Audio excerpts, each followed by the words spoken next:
Ayan, so naka-under yung unit natin. Ayan, lumilan yung backlight niya. Papower up natin ha. Papower up natin sa may remote. Ayun, patay siya. Balik standby. So, papower natin yung remote. Ayun, nagkulay green.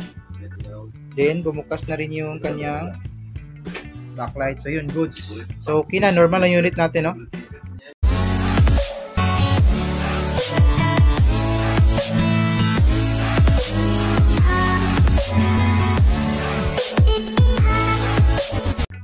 So, yan, magandang araw sa inyong lahat, mga pams, and welcome back sa ating channel, no? So, sa araw na to, meron ako ipiplex or babahagi kunting-kunting kaalaman lang to sa ginawa natin. Bali, yung unit natin is, ano siya? Ginza, yun, Ginza LED TV 32 inches. So, ano to, tawag ito? Basic TV lang, then China. So, ang problema nito, okay naman yung kanyang display, okay naman yung kanyang picture. Ang problema lang is, hindi siya makontrol sa may remote. Okay yung kanyang button, ito yung kanyang button, no?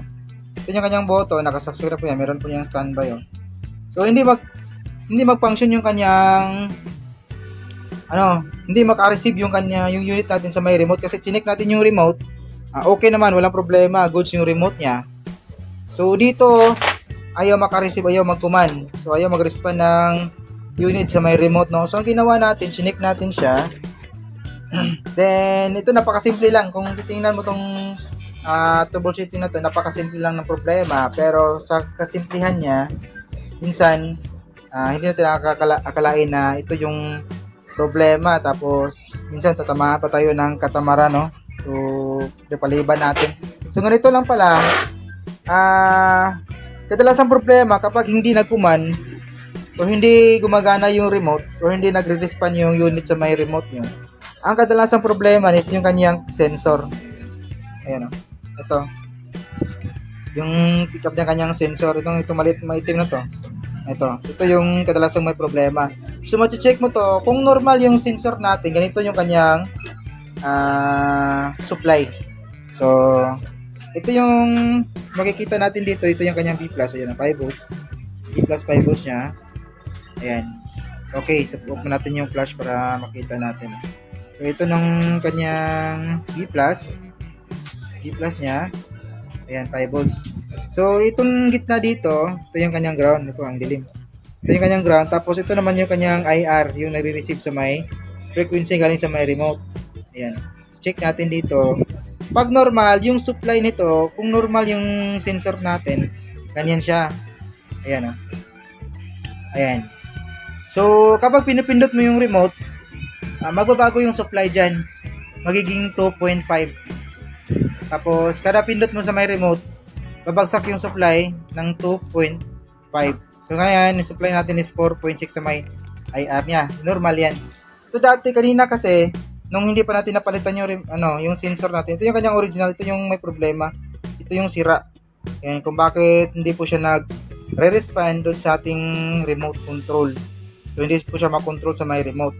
So, dahil dito, kasi ito, ang IR ang voltage na 4 point something yan.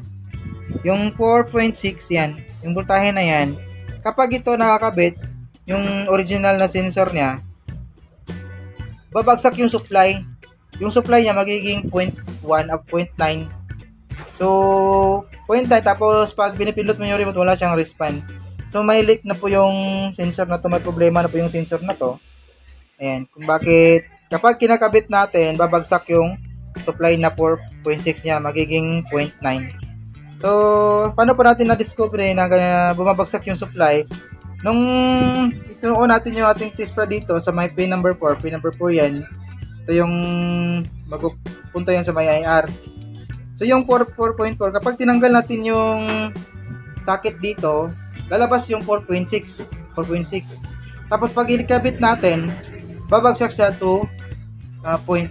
So, ibig sabihin yan, may problema dito sa may sensor niya. So, nung tinanggal natin yung sensor, kinabit natin ulit yung socket, hindi na bumagsak yung 4.6. Tapos, nung may kabit na natin to, yung bagong sensor na kinahoy natin galing sa ibang board, nag-normal na ulit yung kanyang supply. Hindi na siya bumabagsak. Steady na po yung kanyang supply na 4.6.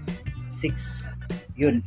So ganito lang kasimple, no, pero kapag hindi mo 'to nakakabisado, ano, na mahirapan ka or hindi mo 'to magawa. 'Yun.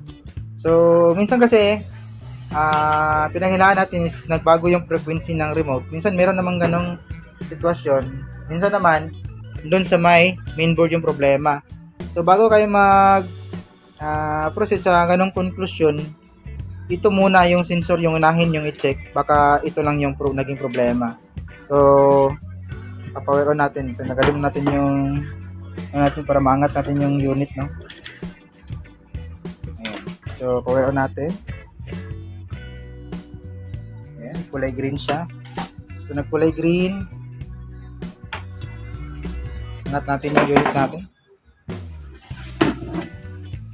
Ayan, oh.